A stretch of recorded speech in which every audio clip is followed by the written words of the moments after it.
आपको 2018 से मैं उत्तर प्रदेश पुलिस में जो कांस्टेबल कार्य कर रहा हूँ। 7-8 घंटे पढ़ाई करने के बाद मैं अपना 4-5 घंटे या 5-6 घंटे का शेड्यूल बनाता था।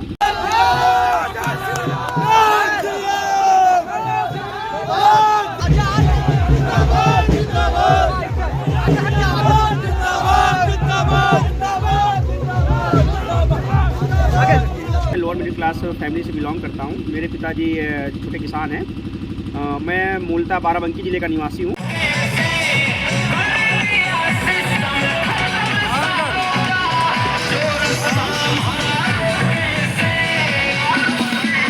नमस्कार मित्रों, अयोध्या दर्पण में आपका स्वागत है। 2023 का रिजल्ट निकल चुका है फाइनली यूपीपीसीएस का। हमारे साथ हैं दीपक सिंह जी। बार बार कमेंट में आप लोग कमेंट बॉक्स में डाल रहे थे दीपक सिंह भैया का आप इंटरव्यू कीजिए। मैं आ गया हूँ। द्वंद्व कहाँ तक पाला जाए, द्वंद्व कहाँ तक पाला जाए, युद्ध कहाँ तक टाला जाए, तू भी है राणा का वंशज, फेंक जहाँ तक ढाला जाए। हमारे साथ हैं दीपक सिंह जी। सर, कैसा लग रहा है? अयोध्या दर्पण में स्वागत है। Thank you sir. और मैं बहुत शुक्रगुजार हूँ अयोध्या दर्पण का कि वो आज मेरा इंटरव्यू लेने यहाँ पे आए हैं। बहुत अच्छा फील हो रहा है। मैं थोड़ा अपने आपके दर्शकों को बताना चाहता हूँ। मेरा नाम दीपक सिंह है। मैंने यूपीपीसीएस 2023 में डिप्टी कलेक्टर के रूप में मेरा चयन हुआ है और मुझे 20वीं रैंक प्राप्त हुई है। आप सर, जैसा पता लगा आपको आप पुलिस में, और उस वही है कि ना कि राणा के खानदान से क्षत्रिय भी, और एक तो करेला दूसरे नील चढ़ा, एक तो कड़क वो भी पुलिस की नौकरी, दोनों जो हैं। आपने कैसे तालमेल बनाया प्रतियोगी परीक्षाओं की तैयारी के लिए? मतलब टाइम मैनेजमेंट जहाँ किया कि जिस विभाग में लोकतंत्र कम, आदेश ज़्यादा होता, अधिनायक कम होता, कैसे आपने अपने को बैलेंस किया? सर, जैसे पता है आपको 2018 से मैं उत्तर प्रदेश पुलिस में जो कांस्टेबल कार्य कर रहा हूँ। तो मेरी नियुक्ति वर्तमान में पुलिस लाइन हरदोई में है। मैं पुलिस लाइन हरदोई में मेरी तैनाती है। तो वहाँ पे पुलिस लाइन की अधिकतर ड्यूटियाँ दिन की होती हैं, जिसमें सेशन लॉकअप और वीआईपी ड्यूटीज और जो स्क्वाड वाली होती है। बाकी जो सुरक्षात्मक गार्ड होती है और गदरी की ड्यूटी वहाँ पे होती है, जो वीआईपीओं के गदर लोग जाते हैं, स्क्वाड में जाते हैं। तो मेरी ड्यूटी पुलिस लाइन हरदोई में थी। तो सर, वहाँ की दिन की ड्यूटी 7 से 8 घंटे होती है। कभी कभी अगर कानून व्यवस्था का मामला है, कोई त्यौहार पड़ गया तो ड्यूटियाँ बढ़ भी जाती है। तो मैं क्या करता था, 7-8 घंटे पढ़ाई करने के बाद मैं अपना 4-5 घंटे या 5-6 घंटे का शेड्यूल बनाता था। 2-3 शिफ्ट में मैं 5-6 घंटे पढ़ता था। कभी कभी टाइम नहीं मिलता था तो मैं क्या करता था, 1 से 2 घंटे पढ़ाई करता था। फिर उस टारगेट को मैं वीकली पूरा करता था, क्योंकि अगर छूट जा रहा है तो आपको कोई ना कोई टारगेट तो पूरा करना पड़ेगा। तो मेरी तैयारी ऐसी ही चलती रही और मैं आज आपके सामने एज ए डिप्टी कलेक्टर बैठा हूँ। एज ए डिप्टी कलेक्टर बैठे हैं भैया। पारिवारिक परिवेश और एजुकेशनल बैकग्राउंड दोनों एक मिनट में कितनी वीडियो जाते हैं? सर, जैसा कि मेरा जो फैमिली बैकग्राउंड है, मैं लोअर मिडिल क्लास फैमिली से बिलोंग करता हूँ। मेरे पिताजी छोटे किसान हैं। मैं मूलतः बाराबंकी ज़िले का निवासी हूँ और मेरी जो प्रारंभिक शिक्षा हुई है वो मेरे गृह जनपद बाराबंकी से हुई है। 2014 में मैंने Maharani Laxmibai memorial inter college Barabanki से अपना इंटरमीडिएट की परीक्षा पूरी की। तत्पश्चात लखनऊ विश्वविद्यालय, जहाँ मैं खुद बैठा हूँ अभी, यहाँ से मैंने ग्रेजुएशन किया 2017 में। मैंने ग्रेजुएशन में बीए किया है मिडिवल एंड मॉडर्न हिस्ट्री और पब्लिक एडमिनिस्ट्रेशन से। 2017 में बीए करने के बाद 2018 में मुझे मेरा उत्तर प्रदेश पुलिस में एज अ कांस्टेबल चयन हुआ। तो आपका सिविल जब आया था तो कैसे आप पुलिस तक? क्योंकि अगर जैसे मैंने आपको बताया कि मैं लोअर मिडिल क्लास फैमिली से बिलोंग करता हूँ, तो कभी कभी ऐसी परिस्थितियाँ होती हैं, घर की स्थिति, आर्थिक स्थिति सही नहीं थी, तो मुझे एक नौकरी की ज़रूरत थी। और उसी समय मुझे पुलिस कांस्टेबल, मेरा चयन पुलिस कांस्टेबल के रूप में हुआ, तो मैंने पुलिस कांस्टेबल ज्वाइन कर लिया। कभी जैसे प्रोफेशन का असर आ जाता है, कहीं भी आप 2-4 साल नौकरी कर चुके हैं तो कहीं न कहीं बात आ जाती है। आप इससे कितना इत्तेफाक करते हैं? सर, पहली बात है कि हर सर्विस की अपनी अलग अलग एटीट्यूड होती है। जैसे पुलिस विभाग का एटीट्यूड दोनों नरम भी होता है, गर्म भी होता है, क्योंकि हमें लॉ एंड ऑर्डर मजबूत करना है, बना के रखना है। तो पुलिस अच्छे तरीके से व्यवहार करती है, क्योंकि पुलिसिंग बहुत सुधार हुआ है पुलिसिंग में। तो मैं ये कहूँगा कि एटीट्यूड बहुत ज़रूरी है। लेकिन वर्तमान पुलिस बहुत अच्छा काम कर रही है, तो मैं बहुत गौरवान्वित महसूस करता हूँ कि मैं उत्तर प्रदेश पुलिस परिवार का एक हिस्सा हूँ। कौन सा अटेम्प्ट था? ये मेरा सीरियस तीसरा अटेम्प्ट था। वैसे मैं पेपर 2019 से दे रहा था, लेकिन व्यस्तता इतनी ज़्यादा थी, मैं सही से तैयारी कर नहीं पा रहा था अपनी। और 2021 से मैंने सीरियस अटेम्प्ट देना स्टार्ट कर दिया और 2023 में मेरा फाइनली डिप्टी कलेक्टर के रूप में मेरा चयन हुआ। आपका ये तीसरा अटेम्प्ट है, लेकिन 2 बार जो आप असफलता, आपको कौन सी ऐसी कमी आपको लगती है मेरे अंदर कमी नहीं थी, उस जिसको आपने रिमूव किया और आज आप सफल हो गए? मुझे लगता है कि ये सबसे ज़रूरी होता है कि आप प्रीलिमिनरी एग्ज़ाम अच्छे से मतलब तैयारी करिए, क्योंकि अगर प्री आपका नहीं होगा तो आप मेंस इंटरव्यू का कोई आपका बचेगा नहीं स्कोप। तो मेरा 2022 का जो पीसीएस था वो 1 नंबर से मेरा कटाव रुक गया था, क्योंकि जो कटाव गई थी वो 112 से 115 के बीच गई थी। मेरा 1 नंबर 2 नंबर कम था उससे। और 2021 में भी मेरे साथ यही हुआ था कि मेरा प्रीलिमिनरी एग्ज़ाम नहीं हुआ था, मेरा भी 2-3 नंबर से रुक गया था। तो कहीं ना कहीं मेरा प्री स्तर का परीक्षा पास नहीं हो पा रहा था मैं। उसका रीज़न ये था कि मैं ड्यूटी कर रहा था, फील्ड की जॉब थी, पुलिस लाइन में भले ही मेरी तैनाती थी, लेकिन ड्यूटियाँ वहाँ ज़्यादा होती हैं, तो मेरी तैयारी उतनी अच्छी नहीं थी। फिर बाद में मैंने अपना स्ट्रेटजी थोड़ी चेंज की और मैंने रिवीजन पे ज़्यादा फोकस किया, अपने 60 नोट्स बनाए, और उसी का परिणाम है कि मैं आज आपके सामने एज डिप्टी कलेक्टर बैठा हूँ। लखनऊ विश्वविद्यालय में हूँ मैं इस समय। इसी लाइब्रेरी में आप पढ़ते थे। भैया ने कहा कि मैं वहीं पर जाकर मैं अपना साक्षात्कार दूंगा, इसलिए लखनऊ विश्वविद्यालय में हमको आना पड़ा है आपसे मुलाकात करने के लिए। और पीछे आप मेरी लाइब्रेरी देख रहे हैं। अभी मैं इंटरव्यू के बाद मैं भैया आपका सर ये चीज़ें बताएं कि कब से तैयारी शुरू कर देनी चाहिए? सर मुझे लगता है कि जो भी तैयारी करने वाले हैं मैं उनसे एक ही बात बोलूँगा कि आपको अपना ग्रेजुएशन अच्छे से करिए। जो अभी ये कल्चर चला है कि इंटर के बाद आप इंटीग्रेटेड तैयारी करते हैं, मुझे लगता है कि आप अपना ग्रेजुएशन अच्छे से करिए, क्योंकि ग्रेजुएशन आपको एकेडमिक नॉलेज के साथ साथ आपका वो परिवेश बनाता है जिससे डिस्कशन एंड डिबेट का जो कॉन्सेप्ट है वो आता है। 12th के बाद अगर आप तैयारी करना स्टार्ट कर देंगे और किसी इंस्टीट्यूट को ज्वाइन करते हैं तो आपका वो जो क्रीम डिस्कशन का है वो नहीं हो पाता है। तो मुझे लगता है कि प्रत्येक व्यक्ति को अपना ग्रेजुएशन अच्छे से कर लेना चाहिए, उसके बाद ही तैयारी चालू करनी चाहिए। हाँ, ग्रेजुएशन के लास्ट ईयर जब आपका हो तो आप प्रीवियस ईयर पेपर देखना स्टार्ट कर दीजिए, जो आपका सिलेबस है वो देखना स्टार्ट कर दीजिए। और अगर आपको किसी कोचिंग इंस्टीट्यूट की ज़रूरत है तो आप बिल्कुल ले लीजिए, लेकिन ग्रेजुएशन आप अच्छे से करने के बाद ही ये चीज़ करिए, क्योंकि ग्रेजुएशन करने के बाद आपका एटीट्यूड डेवलप होता है चीज़ों को समझने का। और इंटर के बाद उतना एटीट्यूड नहीं आ पाता चीज़ों को समझने का, क्योंकि सिविल सर्विसेज एक ब्रॉड कॉन्सेप्ट वाली चीज़ है। कई सब्जेक्ट 20 से 22 सब्जेक्ट पढ़ने पड़ते हैं कुल यूपी पीएससी में देखा जाए तो 8 पेपर टोटल होते हैं मेंस में। तो वो डेवलपमेंट माइंड का नहीं हो पाता इंटर के बाद। तो मैं ये कहूँगा कि अगर आप 3 साल के ग्रेजुएशन में हैं तो आप लास्ट ईयर से अपना स्टार्ट कर दीजिए और सिलेबस को अच्छे से देख लीजिए, प्रीवियस ईयर पेपर अच्छे से देख लीजिए, और जो आपकी स्ट्रेटजी है उस पर आप काम करिए और आपका अच्छे से हो जाएगा।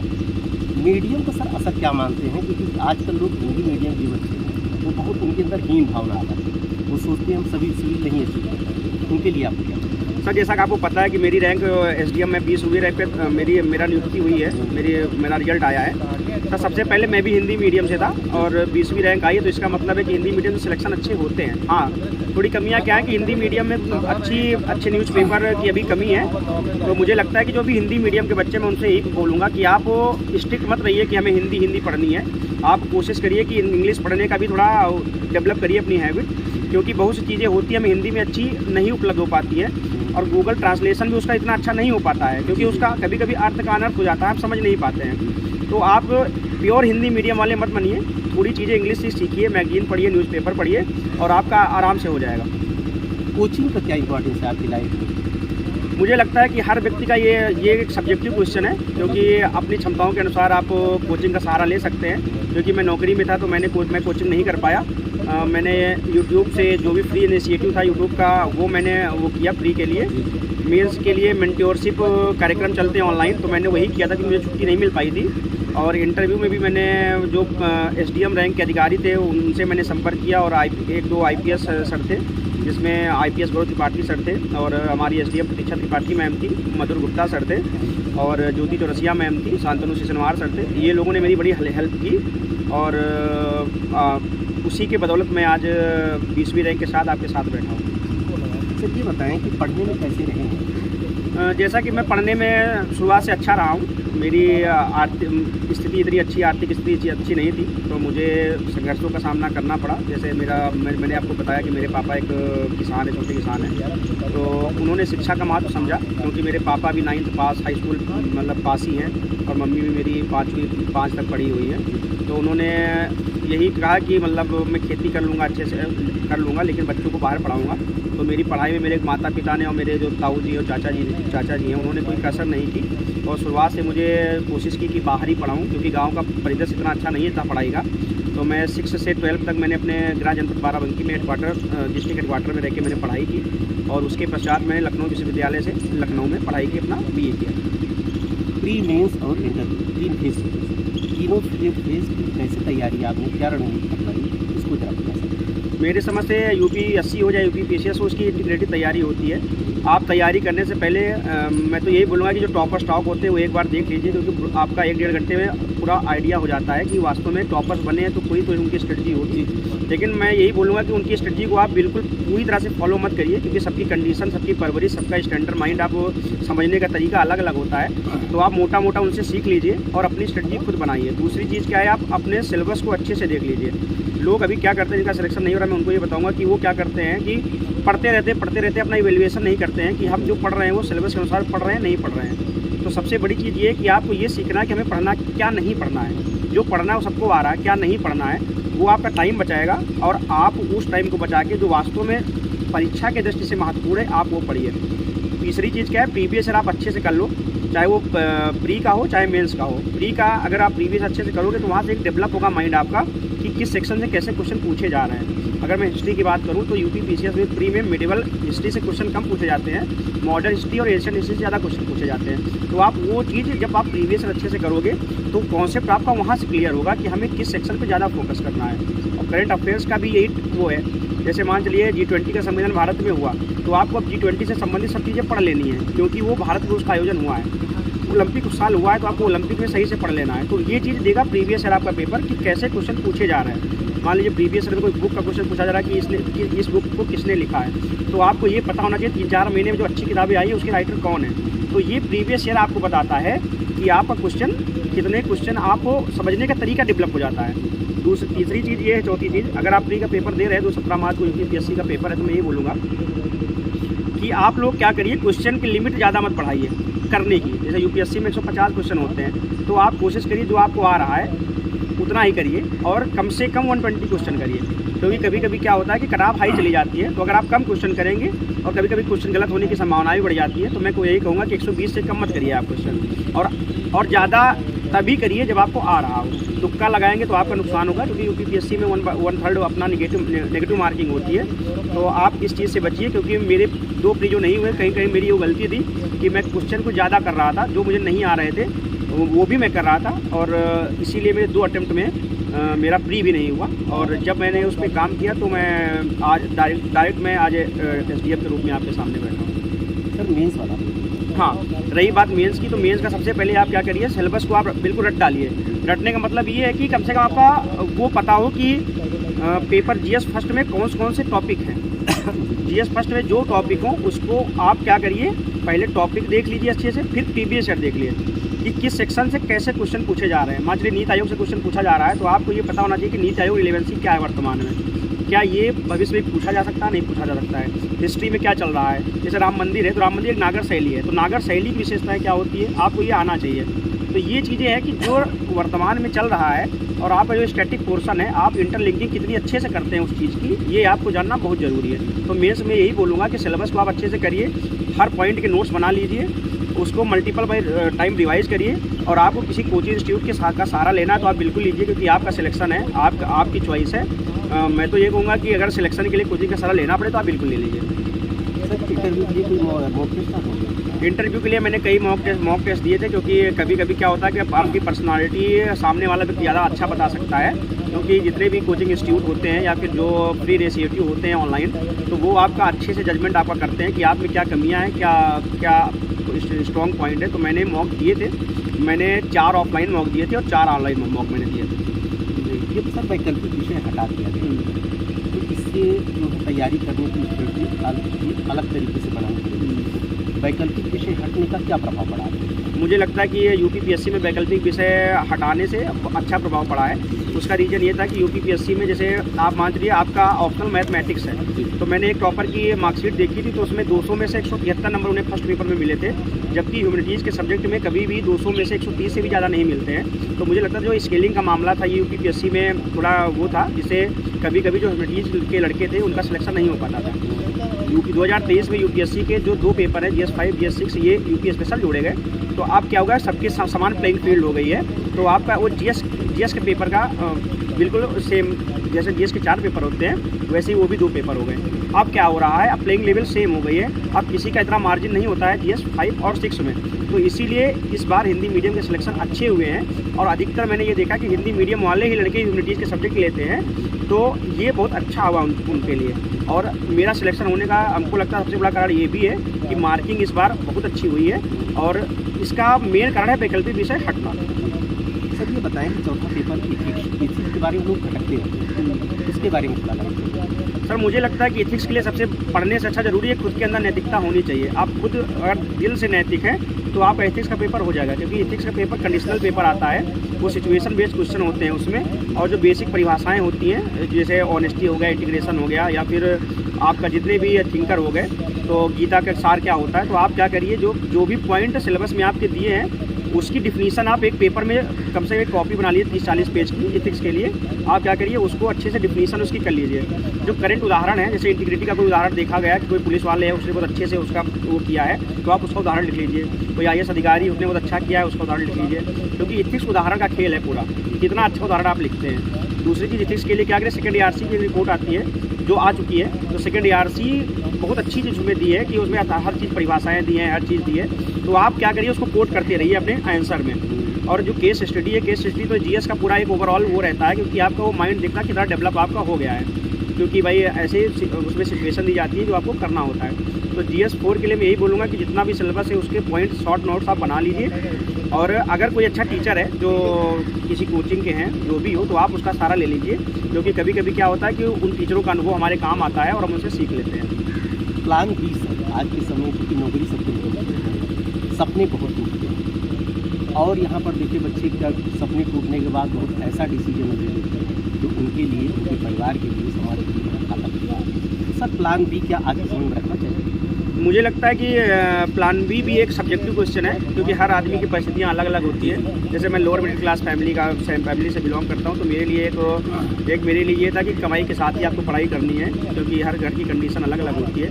तो मैं यही बोलूँगा कि अगर जो लोअर मिडिल क्लास फैमिली के लड़के हैं जो मुझे सुन रहे हैं और जो जिनका सपना UPSC या UPPSC देना है, तो अगर आप नौकरी करना चाह रहे हैं तो आप नौकरी करिए, लेकिन अपना 6 से 7 घंटे जरूर निकालिए पढ़ाई करने के लिए। और अगर आपको कोई नौकरी नहीं मिल रही है और आप प्लान बी के बारे में सोच रहे हैं, तो आप उस क्षेत्र को पढ़िए जो आपको नॉलेज इन्हेंस करे, जैसे ट्यूशन पढ़ाना, कोचिंग के नोट्स चेक करना। इससे क्या होगा, आपका नॉलेज बढ़ती जाएगी और आपकी अर्निंग भी जनरेट होती जाएगी। तो मुझे लगता है कि आप इस क्षेत्र में जा सकते हैं। एक सर बहुत सतह प्रश्न है, लेकिन सबके जहन में रहता है, इसलिए उनको पूछना पड़ता है कि कई घंटा पढ़ते हैं। ये परंपरावादी मतलब ट्रेडिशनल प्रश्न है और आज तक चलता आ रहा है, लेकिन इसलिए मैं आपसे करूँगा कि इसका जो लोगों को बताएं कि आप कई घंटा पढ़ते थे और आपको क्या। जैसे आपको पता है कि मैं पुलिस कांस्टेबल था, तो मेरे पास कोई नियमित घंटे नहीं मिलते थे मुझे, क्योंकि ड्यूटियाँ कभी कानून व्यवस्था की ड्यूटियाँ ऐसी होती हैं कि आप रात में सो रहे हैं, आपके पास एकदम से फ़ोन आता है कि किसी VIP का मूवमेंट है, आप स्पॉट में चले जाइए। तो मेरे केस में कुछ दूसरा है, लेकिन जो सामान्य घर के समान लड़के हैं जो प्रॉपर 24 घंटे मतलब तैयारी करें, मैं उनको यही बोलूँगा कि आप अगर 6 से 7 घंटे पढ़ रहे हैं अच्छे से, देखो सबसे बड़ी चीज़ सर ये है कि आप टारगेट डेली का सेट करिए, डेली का, और टारगेट कभी कठिन मत बनाइए कि उसको पूरा करने के लिए आपको 12 घंटे लग जाए। अगर आप रोज़ 12 घंटे पढ़ेंगे तो दूसरे दिन का आपका नुकसान होना तय है। तो आप ये करिए 6 से 7 घंटे का टाइमिंग बनाइए, 6 से 7 घंटे पढ़िए और कोशिश करिए 1 से 1.5 घंटे उसी में रिवीजन करने का आप रख लीजिए। अगर आपको डेली रिवीजन करना डेली करिए, लेकिन मैं तो ये बोलूँगा आप वीकली रिवीजन करिए। और मेरे केस में तो मैं तो 5 से 6 घंटा पढ़ाऊँगा, कि मेरे पास टाइम इतना था नहीं। जिसके पास टाइम है वो 7 से 8 घंटा पढ़ सकता है। सर आप ये बताएं कि ये आपकी रुचि पढ़ाई के लायक? मैं क्रिकेट बहुत खेलता हूँ। अभी तो जॉब में होने के कारण मैं ज़्यादा नहीं खेल पाता हूँ, लेकिन मैं LU में बहुत क्रिकेट खेला हूँ और शुरुआत से ही मैं क्रिकेट का अच्छा मतलब खिलाड़ी भी रहा हूँ।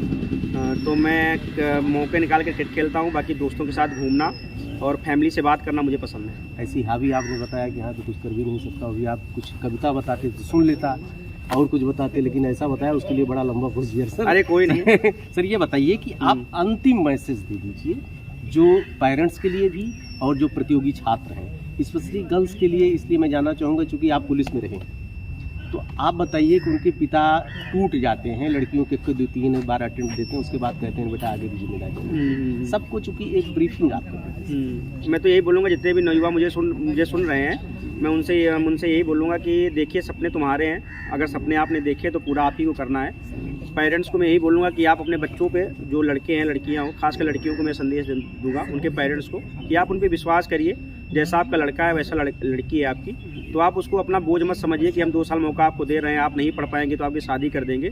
शादी करने के बाद वो डिपेंड हो जाएगी दूसरे पे। तो मैं यही कहूँगा जब तक वो अपने पैरों पे खड़ी ना हो जाए तो आप कोशिश करिए उसकी शादी मत करिए, क्योंकि शादी से वो बंधन में बंध जाएगी, फिर वो उसी घर के काम में फंस जाएगी। तो और आज का समाज ऐसा है कि हम पुरुष और महिला दोनों बराबर हैं। और मेरी मम्मी को मैं उदाहरण दूंगा कि उन्होंने मुझे बाहर पढ़ाया, एक महिला शक्ति ही थी जो मैं आगे यहाँ पर इतना बढ़ पाया हूँ। तो आप अपनी बहन बेटियों को पढ़ाइए, क्योंकि मुझे लगता है कि जब महिला शिक्षित होती है तो 2 परिवार को शिक्षित करती है, और पुरुष शिक्षित होता है तो केवल एक ही परिवार को करता है। तो महिला तो मुझे लगता है कि नारी शक्ति का आप वो करिए, और जितना भी महिला आगे बढ़ पाए। मैं तो ये कहूँगा कि हर बच्ची को, चाहे वो ग्रामीण परिवेश उसकी हो, परिवेश की हो या शहरी परिवेश की हो, महिला शिक्षा पे बिल्कुल ध्यान दीजिए। और पेरेंट्स में उनको नाजायज़ दबाव मत डालिए कि मतलब 2 साल में नहीं होगा तो आपकी शादी कर देंगे। शादी हल नहीं है, मुझे लगता है कि शिक्षा ही हल है जो लोगों को मजबूत करता है। और अगर स्त्री सशक्तिकरण आपको करना है तो महिला शिक्षा पे ही जोर देना होगा, तभी समाज का उद्धार होगा, इस देश का उद्धार होगा, और कहीं ना कहीं हम विकसित भारत तभी बन पाएंगे। क्या आपको लगता है कि आपका सफ़र रुक गया इसी बात, चूँकि SDM आप बन चुकी हैं, BJP से सब आपको देना नहीं, अब आगे ही कोई गोल हो सकता है या हो सकता ना भी हो, अब आप संतुष्ट हो गए, क्या लगता है? मुझे लगता है कि हर आदमी को महत्वाकांक्षा, पॉजिटिव मतलब सकारात्मक महत्वाकांक्षा पालनी चाहिए। तो मेरे अंदर भी एक सकारात्मक महत्वाकांक्षा है कि मैं 2 साल में आपके सामने आज IAS बैठा हूँ और आज आप मेरा इंटरव्यू ले। तो मैं अभी उस प्रयासरत हूँ। अभी थोड़ी व्यस्तता चल रही है, तो मैं उस व्यस्तता को निपटाने के बाद मैं फिर से UPSC में लगूंगा। और मैं यही आपसे कहूँगा कि 2024-25 में आप फिर मेरे साथ बैठे हों और एज DM मेरा आप इंटरव्यू ले रहे हैं। धन्यवाद सर। ईश्वर आपका निरंतर आप प्रगति के पथ पर अग्रसर होते जाए। ढेर सारी शुभकामनाएं सर, आपने अयोध्या दर्पण को समय दिया। थैंक यू अयोध्या दर्पण, मैं बहुत आभारी हूँ कि आप मेरा इंटरव्यू ले रहे हैं। Thank you. असल